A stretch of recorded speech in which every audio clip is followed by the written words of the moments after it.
Ouais bien, alors avant toute chose, cette vidéo est une partie 2, donc on vous invite à voir la partie 1, sinon vous serez complètement paumé. Ou alors vous pouvez rester, mais ce sera forcément moins bien. Donc, voilà. Bon, alors eh bien, où ça nous mène tous ces événements de la partie 1?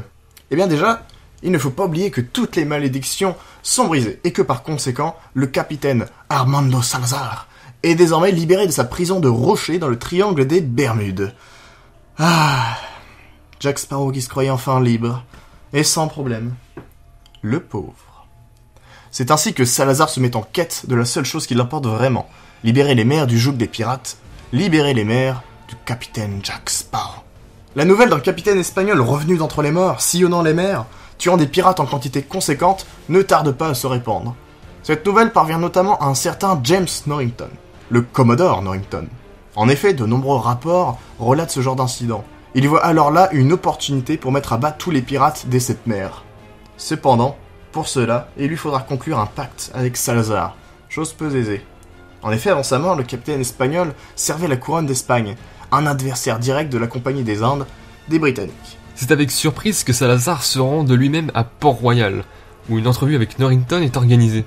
Le capitaine lui explique sa malédiction, son histoire, et ont tous les deux le même objectif. Ils décident alors de s'allier pour éradiquer les pirates.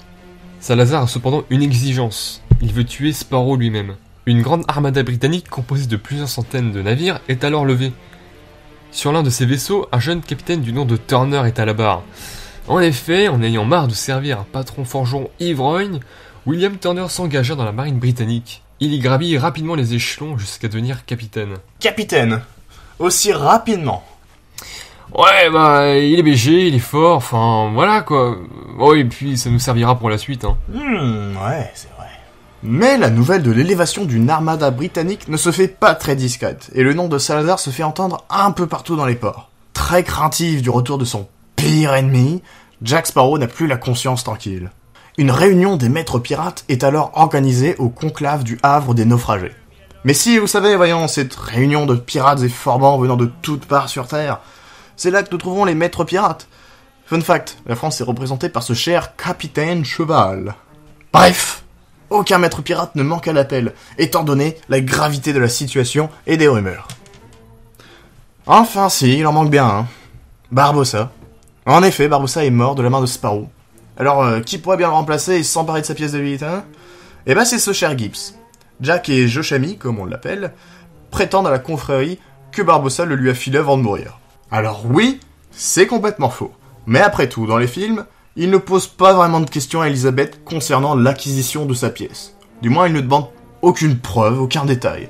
C'est donc grâce à ce petit stratagème que Jack devient roi des pirates. Vous l'aurez compris, comme dans le film, chaque pirate vote pour sa gueule. Hormis Gibbs, le complice de Jack, qui lui fait alors don de son vote.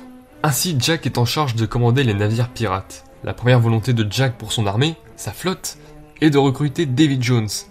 Cependant, après avoir passé des dizaines d'années sur les mers, David Jones fait clairement comprendre à Jack qu'il veut pouvoir profiter des petits plaisirs de la vie à nouveau. Entendez par là le rhum et les femmes. C'est un pirate après tout. C'est donc tout bredouille que Jack rend de cette conversation. Une bataille navale épique est alors en préparation. L'intégralité des maîtres pirates et de leur flotte, ainsi que quelques volontaires, sont réquisitionnés. L'objectif est simple, réduire à néant l'armada britannique et Salazar. En tête de peloton, côté pirate, le Pearl de Jack, du côté adverse, c'est bien sûr le vaisseau de Salazar qui mène la danse. Le combat est inévitable.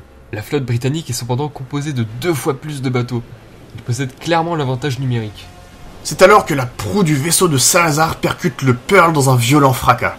Ses intentions sont claires, aborder le Pearl, réduire à néant le Pearl, son équipage, et surtout son capitaine, Jack Sparrow. Jack n'a à peine le temps de se relever qu'un cas que les troupes espagnoles de Salazar pénètrent déjà le ponton. Une danse de cap et d'épée est alors engagée entre les deux camps. Pendant que Jack et Salazar règlent leur compte, les vaisseaux derrière eux affluent. Ils s'entrechoquent les uns dans les autres. Sri Sumbaji à bord d'un navire britannique, tandis que Damchi en fait couler un. Tout cela pendant que le capitaine Cheval participe à de fantastiques canonnades, arrivant ainsi à gérer 2 navires britanniques en même temps. Bref, vous l'aurez compris, la bataille est totale. Les deux camps ont des pertes considérables. Cependant, peu à peu, la Compagnie des Indes semble prendre l'avantage, de par sa puissance numérique. Elle arrive en effet à encercler les pirates, tout cela en ne cessant de les bombarder. Une vraie prouesse. Les navires de la plupart des maîtres pirates se font couler. Ils sombrent dans les profondeurs des abysses. Seuls ceux d'Eduardo Villanueva, seigneur de la mer Adriatique, et du seigneur de l'océan Atlantique, le capitaine Jocar, tiennent le bon bout. Oh, et bien sûr, le Pearl et le navire de Gibbs sont toujours dans la bataille quand même. D'ailleurs, il s'était pas fait aborder par Salazar, le Pearl? En effet, après avoir décimé quelques hommes de Sparrow, le capitaine Salazar s'attaque au gros morceau. Le capitaine en lui-même, Jack Sparrow. Les deux hommes se livrent un combat épique à travers tout le bateau. Jack, comme à son habitude, a la faculté d'utiliser son environnement pour s'en sortir.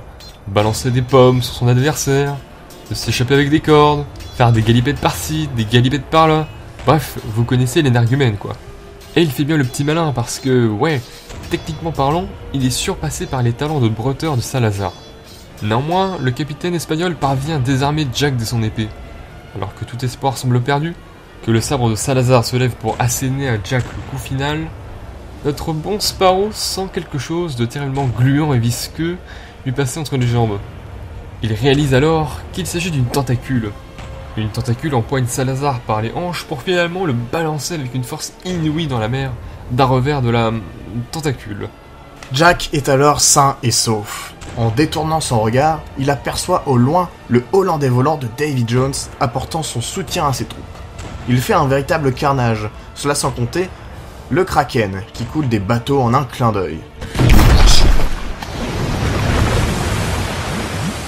Alors, oui, je vous vois venir, vous faites pas l'innocent.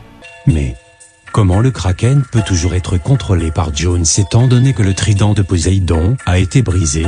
Eh bien, je vous donne plusieurs cas de figure et puis vous choisissez, capiche? Comme ça fait une sorte d'interaction. Puis c'est plus simple pour nous. Numéro 1. Le Kraken n'est pas une malédiction, c'est un vrai monstre marin existant réellement dans cet univers. Il décide donc d'aider Davy Jones et sa clique en souvenir du bon vieux temps. Par pure affection, quoi. Bah ouais, je vois pas pourquoi les grosses bébêtes pourraient pas avoir de petits cœurs qui battent sous ce gros amas de chair et de... Numéro 2. Davy Jones contrôle toujours le Kraken parce qu'il est trop cool, il a passé outre les règles de l'univers, youhou. Numéro 3. On s'en bat les couilles, on s'en bat les couilles, on s'en bat les couilles. Oh là là, ferme ta gueule! Bref, suite à cet aparté, le Kraken et Davy Jones apportent un tel soutien aux pirates que bon nombre de navires de la flotte britannique prennent la fuite. Ça se comprend. Le Hollandais volant décide d'aborder un navire pour s'amuser un peu. Le capitaine du navire abordé est un jeune homme qui ne paye pas de mine, William Turner. Et il faut dire qu'il n'aura pas fallu beaucoup de temps à ce cher Turner pour tomber nez à nez face à son cher papa, Bill. Non, c'était pas ça du tout. Ça se voit que je n'ai pas lu le script en fait. Bill le reconnaît d'ailleurs instantanément. Et il arrive à convaincre Will de rendre les armes et de le rejoindre. D'aller vivre ailleurs, loin de tout ça, de passer un peu de bon temps entre père et fils. Bref, rattraper le temps perdu. Exceptionnellement, les matelots britanniques sont épargnés, simplement faits prisonniers. La Compagnie des Indes n'est plus qu'un amas d'épaves et de déserteurs, la piraterie reprend le contrôle des 7 mers, avec Jack à sa tête, pour le meilleur et pour le pire. Et ouais, attends, Norrington, Elizabeth, ils se sont mariés du coup, ils étaient où? Enfin, ils faisaient quoi? Qu'est-ce que ça a donné, leur histoire? On n'a pas trop parlé de ça. Ah eh bien, je dirais qu'ils étaient au mauvais endroit, au mauvais moment. Sérieux, Elisabeth est morte comme ça? C'est ce qui s'appelle être dans le mauvais camp. Les victimes collatérales, tout ça. Ah, ok. Voulez-vous nous faire l'honneur de vous joindre à nous? Eh bien, c'est la fin de ce essai faramineux sur Pirates des Caraïbes. J'espère qu'il vous aura plu. On se retrouve la prochaine fois pour le essai volume 2. Je tease comme ça, hop, c'est comme ça, c'est gratuit, ça ne mange pas de pain. Ça, c'est ouais. Et puis voilà. Et puis abonnez-vous, mettez un like, mettez un commentaire. Et on se retrouve à la prochaine. Allez, salut! Coucou Calice!